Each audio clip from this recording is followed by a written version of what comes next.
எல்லோருக்கும் வணக்கம். எப்பவுமே சந்தோஷமா இருக்க வாழ்க்கையில தொடர்ந்து முயற்சி செஞ்சுக்கிட்டே இருங்க. நன்றி. இன்னைக்கு நம்ம பார்க்க போற ஒரு பதிவு என்னன்னா, டாரோட் கார்டு ரீடிங்.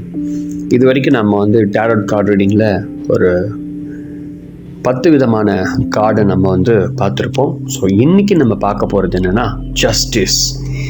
இந்த justice card, so first time video பார்க்குறீங்கன்னா டாரோட் கார்டு ரீடிங்னு பிளேலிஸ்ட்டில் இருக்கும். ஸோ ஃபஸ்ட்டு வீடியோவில் பார்த்தீங்கன்னா உங்களுக்கு ரொம்ப யூஸ்ஃபுல்லாக இருக்கும். அதாவது இது ஜஸ்டிஸ்னால் என்ன, அதோடைய பலன்கள் வந்தால் என்ன அர்த்தம் சொல்கிறது அப்படின்றத முழுசாக நம்ம பார்க்கலாம். முதல்ல இந்த ஜஸ்டிஸ் அப்படின்ற கார்டை நீங்கள் பார்க்க உங்களுக்கு தெரியும். இது ஒரு சதுரபிடத்தில் ஒரு செந்நிற உடை அணிந்த ஒரு நீதிபதி, இடது கையில் தராசும் வலது கையில் இருபுறமும் கூரான ஒரு ஏந்திய ஒரு வாளையும் வச்சிருப்பார். போட்டு அதை வச்சு அமர்ந்திருப்பார். இரு தூண்களுக்கும் இடையே ஊதா நிற ஒரு ஒரு ஒரு துணி இருக்கும். தெய்வீக இரக்க குணத்தை பிரதிபலிக்கிறதா இருக்கும். வலது கையில் இருக்கும் வாள் பாரபட்சமற்ற ஆளுமைத்தன்மையை குறிக்குது. இடது கையில் உள்ள தராசு சமநிலையை தீர்ப்பு வழங்குறதை குறிக்கிறது. அமர்ந்திருக்கும் இந்த சதுரபீடம் பாரபட்சமற்ற சமநிலையை தான் இருப்பதை குறிக்கிறது. இருபுறம் உள்ள இந்த சாம்பல் நிற தூண் அப்படின்னு இருக்கும். அது பாசிட்டிவ் அண்ட் நெகட்டிவ் ஆற்றலை தன்மையை குறிக்கிறது. அது இடையே சமமாக இருப்பதையும் குறிக்கிறது. தலையில் பொன்னால் ஆன கோல்டு ஆன ஒரு முப்படை கிரீடத்தை நீங்கள் பார்க்கலாம். அது அவருடைய தலைமை நீதிபதி ஆளுமையை பண்பு மிக்கவர் என்பதை குறிக்கிறது. அதில் பதிக்கப்பட்டுள்ள சதுர நீலக்கல் அது ஒரு தனித்தன்மை வாய்ந்தது அப்படின்னு குறிக்கிறது. இதுதான் இந்த ஜஸ்டிஸ் அந்த கார்டுக்குள்ளே இருக்கக்கூடிய சில குறியீடுகள். சரி, இப்போ அதோடைய பலன் என்ன? முதல்ல என்ன ஒரு குறிப்பாக சொல்லணும்னா, சட்டம், சமநிலை, கர்ம வினை, விளைவு, காரணங்கள், உண்மை, நேர்மை, நீதி, இதை பேஸ் பண்ணி தான் இந்த கார்டு இயங்குது. இதுக்கு இந்த கார்டை ஒருத்தவங்களுக்கு விழுதுன்னா அவங்களுக்கு என்ன சொல்லலாம் அப்படின்னா, முதல்ல நேர்பலன் என்ன சொல்லலாம்னா, நீதிபதி அது கார்டு விழுறதுனால அந்த கார்டு நேராக அவங்க வந்துச்சுன்னு அப்படின்னா, இதுவரை வாழ்வில் செய்துள்ள தவறுகள், பாகுபாடுகள், பாவங்கள், முன்வினை பயன்கள் அறிந்து அதை மாற்றி நேர்வழியிலே செல்ல நீங்கள் முயலணும். அதனால் தக்க பரிகாரங்களை செய்யும்படியும் நமக்கு அறிவுறுத்துகிறது. அதன் பின் செய்யும் காரியங்களுக்கு தெய்வம் தான் உங்களுக்கு துணை நிற்கும் அப்படின்னு சொல்லி முடிச்சிடணும். அடுத்தது வழக்குகள், விவாகரத்து, ஒப்பந்த விஷயங்கள், நீதிமன்ற தீர்ப்புகள் இந்த மாதிரி சம்மந்தப்பட்ட விஷயங்கள் இந்த கார்டுக்கு அடிக்கடி வர வாய்ப்பு இருக்குது.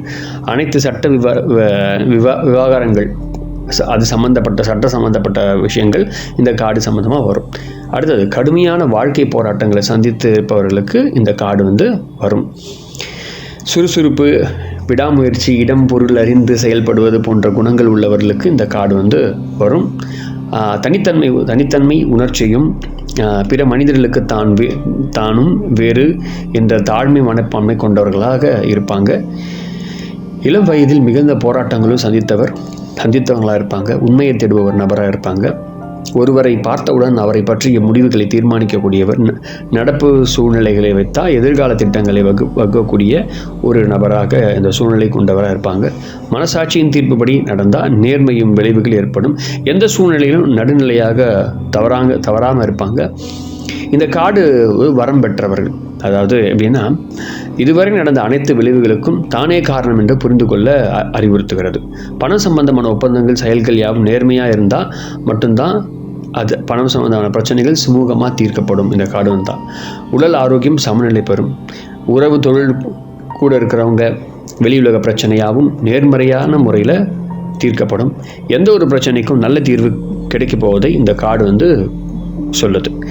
வழக்குகள், உயில்கள், ஒப்பந்தங்கள் இதெல்லாம் சாதகமாக அமையும் இந்த கார்டு வந்தால். சப்போஸ் இந்த கார்டு நேராக வந்தால் இந்த மாதிரி ஒரு பலன்கள்லாம் வரும். இந்த கார்டு எடுக்கும்போது திருப்பி வந்துருச்சு அப்படின்னா, தலைக்கீழே வருது அப்படின்னா அந்த கார்டு இதுக்கு என்ன சொல்லலாம்னா, தாமதமாகும், சமநிலையின்மை, நேர்மையின்மை, பொறுப்பின்மை, அநீதி சம்மந்தப்பட்ட விஷயங்கள் நடக்கும். இந்த கார்டுடைய ஸ்பெஷல் என்னென்னா, தலைகீழாக இந்த கார்டு வந்துருச்சு அப்படின்னா நேர்மையின்மையும் வாக்கு தவறியதும் குறிக்கிறது. அப்புறம் தவறான தீர்ப்புகளால் தாமதமாக முடிவுகளால் ஏற்படக்கூடிய விளைவுகள் இந்த கார்டு வந்து சுட்டி காட்டுது. அதுக்கு பிறகு விருப்பமே இல்லாமல் ஒரு விஷயத்தை ஏற்கக்கூடிய ஒரு விஷயமா இருக்கும். தீர்வுகளை சந்திக்க நேரிடும், பிறருடைய ஏமாற்றத்துக்கு ஆளாக நேரிடும், அது எச்சரிக்கையாக நம்ம இருக்கணும். அப்புறம் முக்கியமாக சஞ்சீத கர்மம்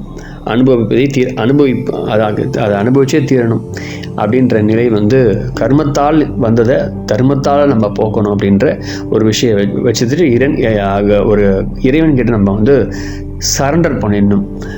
கர்மவினையின் பாதிப்பை அது குறைக்கும் இந்த தலைக்கீழ காடு விழுந்தா. வாழ்வில் ஒரு வெறுப்பையும் சமநிலையும் ஏற்படுத்தும்.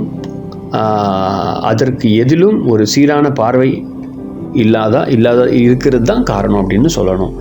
தொழில் கூட இருக்கிறவங்க, வேலை செய்கிறவங்க, கூட இருக்கிற வேலை செய்கிற உறவுகள், நட்பு, இவங்ககிட்ட பாரபட்சமாக பார்ப்பதை தவிர்க்கணும். சமநிலையாக சகோதர அன்பு எண்ணத்துடன் வாழணும், விட்டு கொடுக்குற உணர்வு இருக்கணும் அப்படின்னு சொல்லணும். ஒப்பந்தம், வழக்குகள், தீர்ப்புகள் தோல்வியில் தான் முடியும் அப்படின்னு சொல்லணும். மேலதிகாரிகளின் சாதகமற்ற நிலை, பதவி உயர்வு தாமதம் மற்றும் நெருங்கிய நண்பர்களால் நேர்மையற்ற செயல்களை சந்திக்க நேரிடும் அப்படின்னு சொல்லணும். பணம் கொடுக்கல் வாங்கல், பணம் சம்பந்தமான ஒப்பந்தங்கள் தற்சமய சாதகமாக இருக்காது அப்படின்னு சொல்லணும். ஆரோக்கியமான சம்பந்தமான கேள்விகளுக்கு கடந்த கால தீய செயல்கள் தான் உடலில், அதை நம்ம பொறுப்பேற்றே ஆகணும்.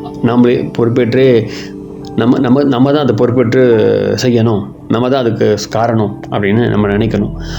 வாழ்க்கையில் இறைவனை முழு சரண்டர் அடைந்து நம்மளே சரண்டர் பண்ணிடணும். அது எது வேணால் நடக்கட்டும் அப்படின்னு சொல்லி எல்லாத்தையும் இறைவன்கிட்டே ஒப்படைச்சிடணும் அப்படின்ற ஒரு விஷயத்த சொல்லணும். இந்த ஜஸ்டிஸ் கார்டு வந்து தலைக்கீழே விழுந்தால் இதை தான் சொல்லுது. ஸோ இந்த கார்டு வந்து இதோடைய ப்ராசஸ் இந்த மாதிரி விஷயங்களாக இருக்குது அப்படின்னு நம்முடைய இதை உருவாக்கின ஆத்தர்ஸ் வந்து எழுதியிருக்காங்க. ஆனால் நாம் என்ன தான் கார்டு வந்தாலும் நம்முடைய உணர்வு என்ன சொல்லுதோ அதை தான் நம்ம முக்கியமாக சொல்லணும். அதான் ரொம்ப முக்கியம். அதை பற்றி நம்ம ஃபைனல், அதாவது அந்த கார்ட்ஸ் எல்லாம் முடிகிற போது நீங்கள் கடைசி வீடியோஸில் நான் அதை பற்றி எப்படி நம்ம பண்ணுறது, அந்த உணர்வுக்குள்ளே போய் எப்படி நிறைய விஷயங்கள் நம்ம வந்து சொல்கிறது, அது எப்படி கரெக்டாக இருக்கும் அப்படின்றத நம்ம எப்படி பார்க்குறது அப்படின்ற பதிவுகளை நம்ம பார்ப்போம். இப்போ தான் 11 முடிஞ்சிருக்கு.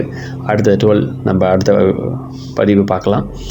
ஸோ ஃபஸ்ட் டைம் வீடியோ பார்க்குறீங்க, மறக்காம வீடியோ சப்ஸ்கிரைப் பண்ணுங்கள். முக்கியமாக டேரோ கார்டு ரீடிங்கை பற்றி கற்றுக்கணும்னு நினைக்கிறவங்க, tarot card reading all over the world ஃபுல்லாக ஃபேமஸ்.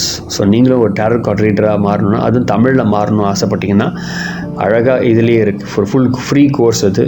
ஸோ இதை நீங்கள் அட்டன் பண்ணி முடிச்சுக்கலாம். It's a free. ஸோ இதுக்கு பெய்ட்லாம் எதுவும் கிடையாது, நீங்களே அட்டன் பண்ணி கற்றுக்கலாம். So thank you very much. அடுத்த பதிவில் நம்ம 12வது பார்க்கலாம். நன்றி. முக்கியமாக மற்றவங்களுக்கு இந்த வீடியோவை ஷேர் பண்ணுங்கள், அண்ட் அவங்களும் கற்றுக்கிட்டோம். நிறைய பேர் இந்த டேரோ கார்டு கற்றுக்கிறதுக்கு நிறைய செலவு பண்ணி எங்கேயோ கற்றுக்க ஆசைப்பட்றாங்க. ஸோ முழு தகவலை நான் கொடுத்துட்றேன், முழுசாக நீங்கள் கற்றுக்குங்க. Thank you very much. நன்றி.